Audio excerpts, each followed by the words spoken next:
What is up, design family, and welcome back to another episode of Fittdesign TV. What and how are the key ways that you should be marketing as a fashion brand in 2023? Well, I'm going to run you through 3 of my top key philosophies that are going to work for the modern market. I'm going to give you tips that are outside of the traditional norm of set up Facebook ads, have good SEO, go create an email marketing list. All of those things you already know, but you need to switch your mindset. How do you play the game in a way that no one else is playing it, in a way that it needs to be played in the modern day and age? Well, it comes down to a more empathetic understanding of your customer. You need these 3 key tips, and we'll start off with number 1, which is you need to identify your smallest viable audience and market to them religiously. Welcome to Fittdesign TV. Are you interested in sports fashion, design, and manufacturing? Are you establishing your own brand? You're looking good. Anthony, how are we doing? Do you want to? Thank you. Well, you've come to the right place.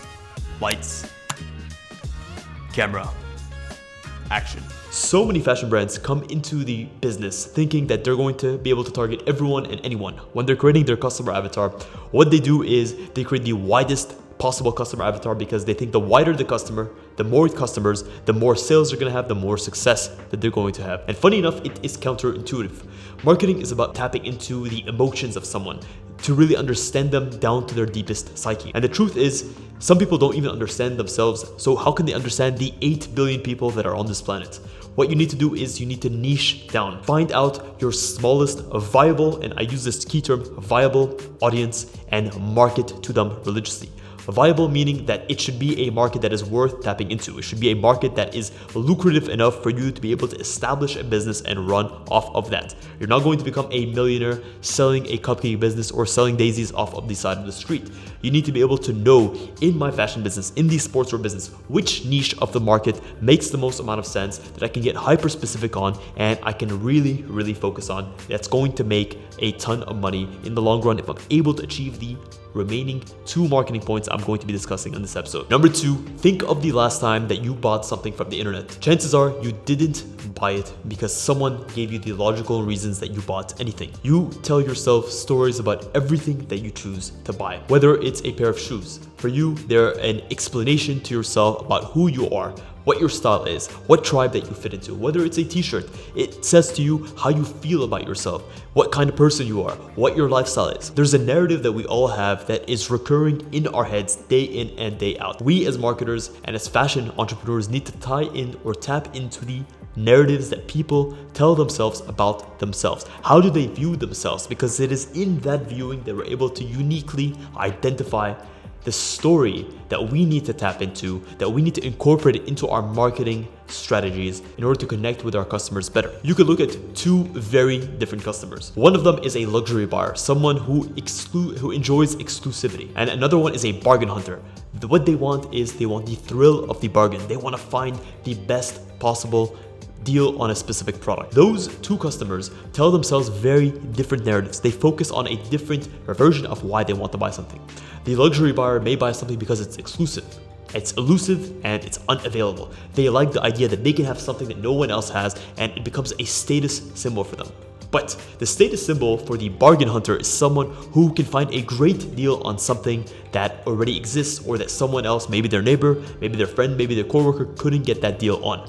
They look for the discounts. They look for the markdowns. Take that same strategy and use it on a luxury bar and watch them devalue the product. There's a reason brands like Rolex, Patek Philippe are so famous and so successful. By controlling the supply of the product, by having too much demand for too little product, the customers that are able to actually buy into the product feel exclusive. They feel like they've done something and they have access to something that no one else had. Versus the buyer of a TJ Maxx store that is looking for a bargain is not about getting the cheapest price. It's about knowing that they got the cheapest price because they put the effort in and because they're shopping smartly. So think about the narratives that your customer informs themselves about themselves and use that in all areas of your business. Number 3, and most importantly, in order to create something that is worth buying, you need to choose an underlying human desire and tap right into it. Most people say, build it and they will come. Well, let them be there first and then build it. Build something that people want. Don't create something and then expect people to buy it. Most marketers believe that just creating any product, creating something from scratch and finding the people to buy it, that's the way to do it. But think about this, every product, every service that you create should be a service to others. It should be solving a solution or solving a problem that others are facing. Whether it's the problem of finding great fitting, sustainable activewear so that you can look your best, feel your best as you're enhancing your fitness and your mental well-being. Well, that's a problem. You're offering a solution of a great quality product to that customer. You're not saying, I've created these worthless leggings, come buy them from me because I've blasted you with a bunch of SEOs or I blasted you with a bunch of Google ads and Facebook ads. What you're doing is you're creating a genuinely good product from a firm and thorough understanding of your customer, and you're tapping into their desire for XYZ, whatever it is. Is it their desire to feel like they're a part of a community? Is it their desire to feel better in their own skin? Is it a desire to feel loved? What is it exactly that your product is helping them to fulfill the desire of? Well guys, that is it. That is a wrap on this episode. I really urge you guys to think of marketing with a different frame of lens. It's no longer about how much attention can you get with someone. Sure, attention is still currency, and being able to get in front of the eyes of the people that need to see your ads is still going to be worth something.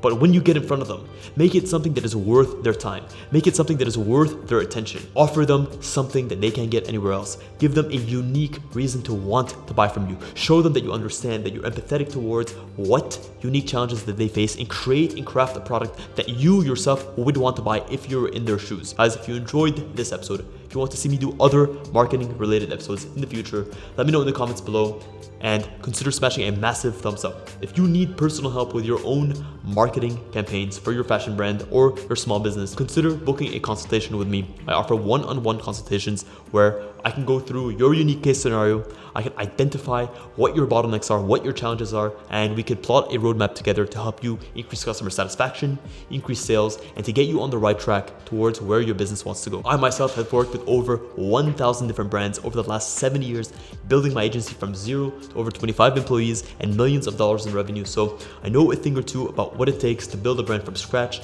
and to market it effectively. Guys, thank you so much for tuning into this episode of Fit Design TV. Until next week's episode, stay awesome.